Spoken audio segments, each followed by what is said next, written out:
আমরা মূলত আমাদের লিখিত বক্তব্য আপনারা শুনেছেন, যে বক্তব্যের মধ্যে দিয়ে সামগ্রিক পুরো বিষয়গুলো উঠে এসেছে। আমরা দীর্ঘদিন ধরে, বিশেষ করে এই 5ই আগস্টের পর থেকেই আমরা এই ফ্যাসিবাদী আওয়ামী লীগ এবং তার দোসরদের নিষিদ্ধ করা, তাদের সম্পদ বাজেয়াপ্ত করা, একই সাথে গত 16 বছরে যারা অবৈধ এবং লুটপাটের মাধ্যমে জনগণের রক্ত চুষে সম্পদ গড়েছে, সেই সম্পদও বাজেয়াপ্ত করে এই গণ অভ্যুত্থানে এবং গত 16 বছরের গুম খুন রাজনৈতিক নিপীড়নে ক্ষতিগ্রস্তদের পুনর্বাসনে ব্যয় করার জন্য আমরা সরকারের প্রতি আমরা আহ্বান জানিয়েছি।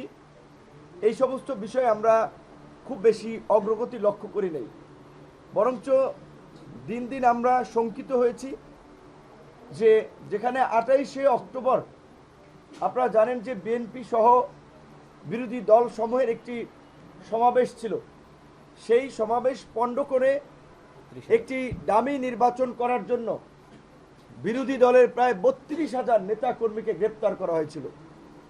আমরা খুব আশ্চর্যজনকভাবে লক্ষ্য করছি যে গত এই 5ই আগস্টের পর এখন পর্যন্ত আওয়ামী লীগের 32,000 তো দূরের কথা, 3200 নেতাকর্মীকে ওইভাবে গ্রেপ্তার করা হয় নাই, যার ফলে এই গণ অভ্যুত্থানের অংশীজনদের উপরে নেতৃত্ব দানকারী বিভিন্ন ছাত্র নেতা, জননেতা, তাদের উপরে হামলা হচ্ছে। এখনও সোশ্যাল মিডিয়ায় প্রতিনিয়ত আমাদেরকেও হুমকি দিচ্ছে। সেই জায়গা থেকে আমরা বারবার বলছি যে আওয়ামী লীগের বিষয়ে যদি চূড়ান্ত সিদ্ধান্ত না নেওয়া যায়, এটি যদি ঝুলিয়ে রাখা হয়, সেটি আমাদের গলার কাটা হবে এবং সেটি ভবিষ্যতে দেশের স্বাধীনতা সার্বভৌমত্বের জন্য একটি সংকট তৈরি করবে।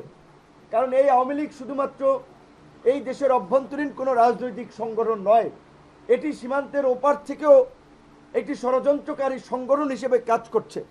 গত 9 মাসে আপনারা দেখেছেন বাংলাদেশকে কিভাবে অস্থিতিশীল করার জন্য নানান ধরনের প্রোপাগান্ডা, নানান ধরনের স্যাবোটেজ তারা করেছে। সেই জায়গা থেকে আমরা সর্বশেষ এই আপনারা দেখেছেন যে এনসিপি, জামাত সহ বেশ কয়েকটি ইসলামী সংগঠন, শিবিরের ছেলেরাও ছিল, তারা শাহবাগে আপনার আন্দোলন করেছে। আমরা গণ অধিকার পরিষদের পক্ষ থেকে এই পল্টন প্রেস ক্লাব এলাকায় আমরা মিছিল, সমাবেশ, বিক্ষোভ করেছি। গতকালকে আমরা যমুনায় আমরা ঘেরাও করতে চেয়েছিলাম, সরকারের পক্ষ থেকে অনুরোধ করা হয়েছে যে আমাদের সম্মানিত মাননীয় প্রধান উপদেষ্টা বিষয়টি নিয়ে কনসার্ন, কাজী তার উপরে আমরা ওইভাবে প্রেশার যেন না তৈরি করি, কারণ তিনি তরুণদের কথা, ছাত্র যুবকদের কথা শুনেই আগামীর বাংলাদেশের একটা গতিপথ ঠিক করতে চান। আমরা সরকারের প্রতি আস্থাশীল হয়ে আমরা যমুনার ঘেরাও কর্মসূচি করি নেই, কারণ আমাদের সাধারণ সম্পাদক সহ আমরা বিভিন্ন সময় আমরা বক্তব্য যেটা বলেছি, এই সরকার তো ভাই আমাদের রক্ত ঘাম জেল জুলুমের বিনিময়ে এই সরকার গঠিত হয়েছে। কাজে এই সরকারের বিরুদ্ধে আবার কেন আমাদের ঘেরাও করে দাবি আদায় করা লাগবে? এই সরকারকে কেন আমাদের দাবি আদায় বাধ্য করা লাগবে? অবশ্যই জনগণের যদি জনসম্পৃক্ত দাবি ওঠে, আশা করি সরকার সেটি গুরুত্ব সহকারে বিবেচনা করবে। কিন্তু একই সাথে এটিও আমাদের দৃষ্টিগোচর হয়েছে, গত 9 মাসে আমরা দেখেছি এই সরকারের উপদেষ্টা পরিষদে যারা আছেন তাদের কারো কারো মধ্যে আপোষকামী মনোভাব। বিদেশি দূতাবাসে একজন নয় 3 জন গিয়ে গোপন মিটিং করে তার কয়েকদিন পর দেখি করিডোর দেওয়া হয় এবং আওয়ামী লীগের পুনর্বাসনের সিদ্ধান্ত নেওয়া হয়। দামি রাষ্ট্রপতি এবং এই ফ্যাসিবাদের অন্যতম পৃষ্ঠপোষক রাষ্ট্রের সর্বোচ্চ জায়গা থেকে জনাব আব্দুল হামিদ পালিয়ে যান এবং রাষ্ট্রপতির এবং এই আমাদের স্বরাষ্ট্র উপদেষ্টার নাটকটা দেখেছেন, কিশোরগঞ্জের এসপিকে প্রত্যাহার করেছে। আচ্ছা, রাষ্ট্রপতি থাকে ঢাকায়, উনি ঢাকা থেকে পালিয়ে গেলেন, সেটার জন্য দায়ী হতে পারে ইমিগ্রেশনের কর্মকর্তারা, সেটার জন্য দায়ী হতে পারে এসবির কর্মকর্তারা, সেটার জন্য দায়ী হতে পারে পুলিশের ঊর্ধ্বতন কর্মকর্তারা। কিশোরগঞ্জের আইজি এই এসপি কি করবে? তো এইভাবে উদর পিণ্ডি বুদর ঘাড়ে তারা চাপিয়ে কিছু কিছু উপদেষ্টা আমাদেরকে একটা ভূগোল বোঝাচ্ছে। এইটাও আমরা পরিষ্কার করে বলতে চাই, ব্যক্তি ডক্টর ইউনূসের কারণে এই উপদেষ্টাদের অনেকের বিরুদ্ধে এখন পর্যন্ত আমরা ওইভাবে আন্দোলন করি নাই। নাহলে এই উপদেষ্টারা এতদিন যেই সমস্ত পাগলামি করেছেন, যেই সমস্ত ভাবসাব দেখাচ্ছেন, এই উপদেষ্টারা সচিবালয়ে ঢুকতে পারতো না যদি আমরা রাস্তায় নামতাম। কাজে আমরা শুধুমাত্র ডক্টর ইউনূসের মতো একজন ব্যক্তি জাতির এই সংকটে তিনি ক্ষমতা নিতে চান নাই, আমরা তাকে রাজি করিয়েছি। আমরা চাই তাকে সহযোগিতা করে বাংলাদেশকে এই সংকট থেকে উত্তরণে। কিন্তু ডক্টর ইউনূসের সাথে যেহেতু আমাদের ওইভাবে স্বাভাবিকভাবে সবসময় কথা বলার সুযোগ থাকে না, এবং এখন এই যে উপদেষ্টা পরিষদে একটা কাচের দেয়াল বা বলয় তৈরি হয়েছে, আশপাশে থেকে এই যে ভুলভাল বুঝাচ্ছেন আওয়ামী লীগকে পুনর্বাসন করতে হবে, বিদেশিদের চাপ আছে, না হলে গ্রহণযোগ্য হবে না, এই সেই কথাবার্তা বলে যার ফলে সরকার গত 9 মাসে আওয়ামী লীগের প্রতি কিছুটা নমনীয় ভাব দেখিয়েছেন এবং স্বরাষ্ট্র উপদেষ্টা পুরোপুরি ব্যর্থতার পরিচয় দিয়েছেন। তার কাজকর্মের দুর্বলতার কারণেই আজকে আওয়ামী লীগ এখনো ঘুরে বেড়ায়, এখনো আমাদেরকে হুমকি দামকি দিয়ে বেড়ায় কিংবা হাসনাতদের উপরে হামলা হয়।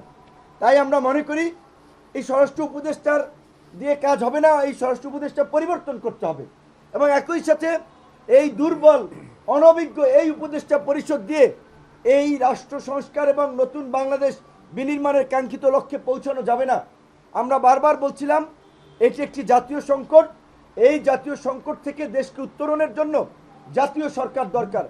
সরকার আমাদের দুটো দাবির মধ্যে একটি দাবি আওয়ামী লীগকে নিষিদ্ধ করেছে, যদিও এটি চূড়ান্ত নিষিদ্ধ নয়, তাদের এই বিচার নিষ্পত্তি না হওয়া পর্যন্ত তাদের কার্যক্রমে নিষেধাজ্ঞা দিয়েছে। আমরা নির্বাহী আদেশে একেবারে চূড়ান্ত নিষ্পত্তি চাই না, আমরা বিচারিক প্রক্রিয়ায় তাদের একটা নিষ্পত্তি চাই। কারণ তারা গত 16 বছরে যেই গুম খুন মানবতা বিরোধী অপরাধ এবং গণতন্ত্রকে ধ্বংস করে একদলীয় শাসন ব্যবস্থা কায়েম করেছিল, তাতে বিচারিক প্রক্রিয়ায় আওয়ামী লীগ নিষিদ্ধ হয়। কিন্তু সেই বিচারিক প্রক্রিয়াকে এগিয়ে নেওয়ার জন্য এই একটা ট্রাইব্যুনাল দিয়ে এটা সম্ভব নয়। সেই কারণে আমরা মনে করি একাধিক ট্রাইব্যুনাল গঠন করা দরকার। একই সাথে এই গণহত্যার সাথে জড়িত ফ্যাসিবাদ এবং তার দোসর, এই যে আওয়ামী লীগের যে নাটবল্টু লেসপেন্সার ছিল, যে 14 দল এই ইনু মেননরা, এদেরকেও বিচারের মুখোমুখি করতে হবে। আওয়ামী লীগ নিষিদ্ধের পাশাপাশি এই যে জাতীয় পার্টি আজকে জিএম কাদের সাহেব আস্ফলন করছেন, দেখি বিভিন্ন ধরনের মিটিং টিটিংয়ে সগর্বে ঘুরে বেড়াচ্ছেন। এই জিএম কাদের এবং এই জাতীয় পার্টি এরশাদ আওয়ামী লীগকে গত 16 বছর হৃষ্টপুষ্ট করেছেন। এই জাতীয় পার্টি কোনোভাবেই এর দায় এড়াতে পারেন না। জাতীয় পার্টির জিএম কাদের সহ শীর্ষ নেতাদেরকেও অনতিবিলম্বে গ্রেপ্তার করতে হবে, আমরা এখান থেকে দাবি জানাই। এই আওয়ামী লীগ সহ জাতীয় পার্টি ওই 14 দলের নাট বল্টু সকলের আপনার নিবন্ধন বাতিল করতে হবে। নির্বাচন কমিশনের কাছে আমরা আগামীকালই এই বিষয়ে আমরা তাদের সাথে আলাপ করব এবং লিখিত অভিযোগ দেব। এখন যেহেতু সরকার জনগণের আপনার দাবির প্রেক্ষাপটে আওয়ামী লীগকে নিষিদ্ধ করেছে, আমরা সরকারকে সাধুবাদ জানাই এবং সরকারকে জনগণের প্রতি দায়বদ্ধ থেকে রাষ্ট্র সংস্কার এবং নতুন বাংলাদেশ বিনির্মাণে ক্ষমতা উপভোগ করা নয়, উপদেষ্টাদের হিরোগিরি নয়, উপদেষ্টাদের ক্ষমতার অপপ্রয়োগ নয়, এই বাংলাদেশকে পুনর্গঠনের জন্য, এই জুলাই গণ অভ্যুত্থানের আকাঙ্ক্ষার বাস্তবায়নের জন্য অনতিবিলম্বে আমরা এই অন্তর্বর্তীকালীন সরকারকে শক্তিশালী করার জন্য আমরা অন্তর্বর্তীকালীন সরকারকে জাতীয় সরকারের রূপ দেওয়ার আহ্বান জানাচ্ছি। কারণ আপনারা দেখেছেন এই সরকারের সাথে এই গণ অভ্যুত্থানের অংশীজনদের একটা দূরত্ব তৈরি হয়েছে অনেকগুলো কারণে। সরকারের উপদেষ্টাদের কথাবার্তা এবং গত 9 মাসেও কিছু কিছু উপদেষ্টার বিতর্কিত কর্মকাণ্ড, নিয়োগ বাণিজ্য দুর্নীতি, স্বজনপ্রীতি, এগুলো গণমাধ্যমে এসেছে। এই বিষয়গুলো ডক্টর ইউনূসকে সমাধান করতে হবে এবং সেজন্যই আমরা মনে করি যে সমস্ত উপদেষ্টাদের বিরুদ্ধে অভিযোগ এসেছে, যারা বিতর্কিত কাজ করেছেন, অনতিবিলম্বে তাদেরকে সরিয়ে দিয়ে এই মেজর পলিটিক্যাল স্টেক হোল্ডারদের সাথে আলাপ আলোচনা করে এই অন্তর্বর্তীকালীন সরকারকে জাতীয় সরকারের রূপ দিয়ে সরকারের ভিত্তিকে শক্তিশালী করতে হবে। এই গণহত্যার বিচার, রাষ্ট্র সংস্কার এবং নতুন বাংলাদেশ বিনির্মাণে সকলকে নিয়ে কাজ করতে হবে। আমরা আরেকটি বিষয় লক্ষ্য করেছি, আপনারা দেখেছেন নারায়ণগঞ্জে আইবি ব্যক্তিগতভাবে ভালো মন্দ আমি সেই বিষয়ে যাচ্ছি না, সবচেয়ে বড় কথা তিনি তো আওয়ামী লীগের পারপাস সার্ভ করেছেন গত 16 বছর। আইবিকে যখন গ্রেপ্তার করতে গিয়েছে, আপনারা নাটক লক্ষ্য করেছেন, নাটকের আপনার চিত্রায়ন দেখেছেন, সুন্দর অ্যাক্টিং। পুলিশ গ্রেপ্তার করতে গেছে, পুলিশ খোশ গল্প করছে, চা খাচ্ছে, কফি খাচ্ছে, আইবি সাজগুজ করে আপনার এই গ্রেপ্তারের জন্য বেরিয়ে আসছেন এবং এরই মধ্যে জনগণকে সংগঠিত হয়ে তার বাসার সামনে নারায়ণগঞ্জে মিছিল মিটিং করার সুযোগ দিয়েছেন। আর প্রশাসন নীরব দর্শকের ভূমিকায় ছিল। এগুলো কেন হয়েছে জানেন? এই সহজ সমীকরণ আপনাদেরকে মিলাতে হবে। এই আইবি সাবের হোসেন চৌধুরীদেরকে দিয়েই এই সরকারের কিছু কিছু উপদেষ্টারা রিফাইন আওয়ামী লীগ করার স্বপ্ন দেখছে।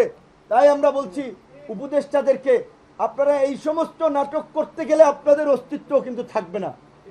আইবিকে গ্রেপ্তারের কেন তাকে গ্রেপ্তার করতে গিয়ে এই নাটক করা হলো?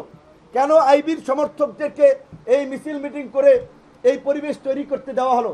মানে দেখানো হয়েছে যে আইবি ইজ ভেরি পপুলার, তাই আইবিকে দিয়ে আমরা আওয়ামী লীগ রিফাইন করবো, আওয়ামী লীগকে নির্বাচনে নেব।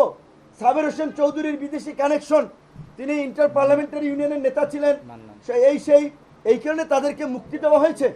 এই সমস্ত ঘটনায় আমরা লক্ষ্য করছি কিছু আমাদের অ্যাক্টিভিস্টরা শুধু আসিফ নজরুল সাহেবকে আপনার দোষী সাব্যস্ত করছেন, কিন্তু প্রকৃত অর্থে এই জন্য যারাই অভিযুক্ত, সে যে আসিফ নজরুল হয়, অবশ্যই তার আমরা বিরুদ্ধে বলবো, কিন্তু আসিফ নজরুলকে শুধু একা টিগারে রাখলে আপনার টার্গেট করলে হবে না।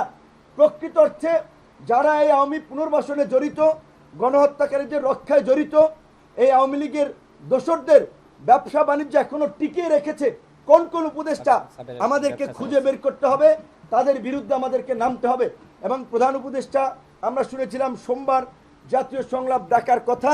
আমরা জানি না আসলে জাতীয় সংলাপ তিনি ডাকছেন কিনা, কিন্তু আমরা আবারও বলবো এই সামগ্রিক পরিস্থিতিতে এই গণহত্যার বিচার, আওয়ামী লীগ সহ এই আওয়ামী লীগের দোসর 14 দলকে নিষিদ্ধ করা, রাষ্ট্র সংস্কার এবং অন্তর্বর্তীকালীন সরকারকে একটা শক্তিশালী রূপদান করার জন্য এই অন্তর্বর্তীকালীন সরকারকে জাতীয় সরকারের রূপদান সহ সামগ্রিক বিষয়ে এই যে করিডোর নিয়ে আমাদের একটা উদ্বেগ উৎকণ্ঠা, কেউ কেউ বলছে যে সরকার অলরেডি নীতিগত সিদ্ধান্ত নিয়েছে, অলরেডি এটা হয়ে যাচ্ছে।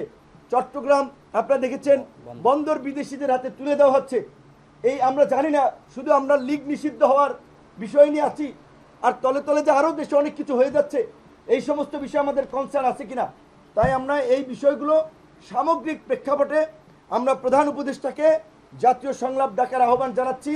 জাতীয় সংলাপে আলাপ আলোচনার পরে চট্টগ্রাম বন্দরের বিষয়ে সিদ্ধান্ত নিতে হবে, করিডোরের বিষয়ে সিদ্ধান্ত নিতে হবে এবং অন্তর্বর্তীকালীন সরকারকে জাতীয় সরকারের রূপদানের বিষয়ে সিদ্ধান্ত নিতে হবে। অন্যথায় শুধুমাত্র লীগ নিষিদ্ধ হওয়ার এই মূলা ঝুলিয়েই আমাদেরকে কিন্তু আমাদের প্রকৃত আপনার দৃষ্টি থেকে আমাদেরকে সরানো যাবে না। সরকারকে বিনয়ের সাথে বলতে চাই, আমরা আপনাদেরকে সহযোগিতা করতে চাই, আমরা আপনাদের প্রতিপক্ষ নয়, আমরা আপনাদের সহযোগী। আমাদের যত রক্ত ঝরেছে, যত ঘাম ঝরেছে, তার সিকি পরিমাণও আপনাদের ঘাম ঝরে নাই, রক্ত ঝরে নাই। আমরা যে কয়দিন রাজপথে রক্তাক্ত হয়েছি, ছাত্রলীগ, যুবলীগ, আওয়ামী লীগের পান্ডা লীগের হামলার শিকার হয়েছি, ওই কয়দিন আপনারা রাজপথেও দাঁড়ান নাই, আওয়ামী লীগের বিরুদ্ধে বক্তব্য দেন নাই। তারপরেও আমরা দেশের বৃহত্তর স্বার্থে আমরা আপনাদের সকলকে নিয়েই আমরা বাংলাদেশকে পুনর্গঠন করতে চাই, আমরা এগিয়ে যেতে চাই। আপনাদেরকে আমরা নিরপেক্ষ একটা সরকারের দায়িত্ব দিয়েছি, কিন্তু আপনাদের কিছু কর্মকাণ্ড প্রশ্নবিদ্ধ হয়েছে। কাজী এই সরকারের উপদেষ্টা পরিষদের পুনর্গঠন ছাড়া এই সরকারের প্রতিও জনগণের পুরো আস্থা ফিরে আসবে না এবং সামনে নির্বাচন নিয়ে সংকট কাটবে না। তাই আবারও আমরা সামগ্রিক প্রেক্ষাপটে জাতীয় সংলাপের আয়োজন করার আহ্বান জানিয়ে আমাদের আজকের এই সংবাদ সম্মেলন শেষ করছি। সকলকে ধন্যবাদ। একটা ঘোষণা আছে, একটা ঘোষণা। প্রিয় সাংবাদিক ভাইরা, প্রশ্ন পরে আগে বলে নিই, আমাদের একটা ঘোষণা আছে। প্রিয় সাংবাদিক ভাইরা, এতক্ষণ আমাদের সংগ্রামী সভাপতি নুরুল হক নূর বক্তব্য রাখলেন। আগামীকাল দুপুর 12টায় আওয়ামী লীগ জাতীয় পার্টি সহ 14 দলের নিবন্ধন বাতিলের জন্য গণ অধিকার পরিষদের পক্ষ থেকে প্রধান নির্বাচন কমিশনারের কাছে একটি আনুষ্ঠানিক লিখিত প্রতিবাদ লিপি দেওয়া হবে। আমি আবারও বলছি, আগামীকাল দুপুর 12টায় আওয়ামী লীগ জাতীয় পার্টি সহ 14 দলের নিবন্ধন বাতিল করার জন্য গণ অধিকার পরিষদের পক্ষ থেকে একটি লিখিত অভিযোগ নির্বাচন কমিশনে জমা দেওয়া হবে। আমরা মনে করি আওয়ামী লীগ যেমনিভাবে অপরাধ করেছে, জাতীয় পার্টি সহ 14 দলের দোসররা একইভাবে অপরাধ করেছে। সুতরাং আওয়ামী লীগের সাংগঠনিক কার্যক্রম যেমনিভাবে নিষিদ্ধ হয়েছে, জাতীয় পার্টি সহ 14 দলের সাংগঠনিক কার্যক্রম নিষিদ্ধ করতে হবে এবং একই সাথে জিএম কাদের চুন্নু সহ 14 দলের দোসরদেরকে গ্রেপ্তার করতে হবে। আমাদের সভাপতি যেটি বলেছে, আমি 2 জন উপদেষ্টার নাম বলি, আমি আগেও বলেছি। আচ্ছা, 2 জন উপদেষ্টা রিফাইন্ড আওয়ামী লীগের সাথে জড়িত, আমরা আগেও বলেছি, প্রশ্ন থাকলে করতে পারেন।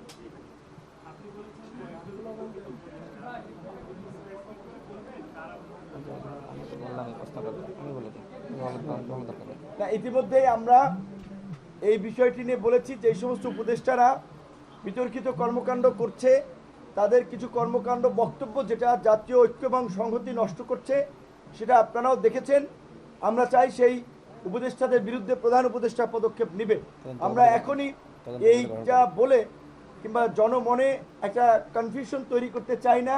আমরা আরও কিছুদিন সময় দিতে চাই। যদি এই বিষয়গুলো সুরাহা না হয় তাহলে অবশ্যই শুধু নাম বলা না, তাদের এই সমস্ত অপকর্মের ফিরিস্তি সহ তাদের পদত্যাগের দাবিতে রাস্তায় নামা হবে। ধন্যবাদ।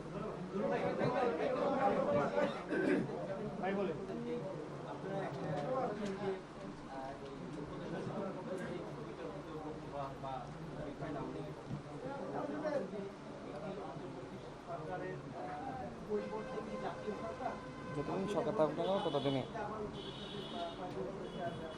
প্রধান ঘটনা না, অবশ্যই আমাদের রাইট প্রধান ঘটনা একই প্রধান ঘটনা। না, এই উপদেষ্টা পরিষদ তো প্রায় 25 জন সহকারী সহ 25-26 জনের মতো উপদেষ্টা রয়েছেন। তাদের মধ্যে আমরা মনে করি যে 2-4 জনের কর্মকাণ্ড ইতিমধ্যেই পত্রপত্রিকা এসেছে। তাদের নিয়োগ, বাণিজ্য, স্বজনপ্রীতি, দুর্নীতি এবং আরও 2-3 জন উপদেষ্টার নাম এসেছে যে তারা এই বিদেশিদের মধ্যস্থতায় একটা রিফাইন আওয়ামী লীগ নামে আওয়ামী লীগকে রাজনীতি করার এবং নির্বাচনে সুযোগ দেওয়ার চেষ্টা করছে। এই বিতর্কিত উপদেষ্টাদের বিরুদ্ধে তদন্ত করে সরকার প্রধান ব্যবস্থা নেক, আমরা সেটা সরকার প্রধানের কাছে দাবি জানাচ্ছি।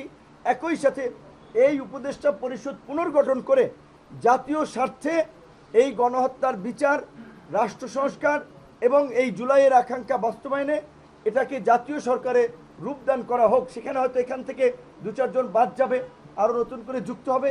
এইভাবে আমরা জুলাইয়ের গণ অভ্যুত্থানের অংশীজনদের সাথে আলাপ আলোচনার মাধ্যমে অন্তর্বর্তীকালীন সরকারকে জাতীয় সরকারের রূপ দেওয়ার আহ্বান জানাচ্ছি।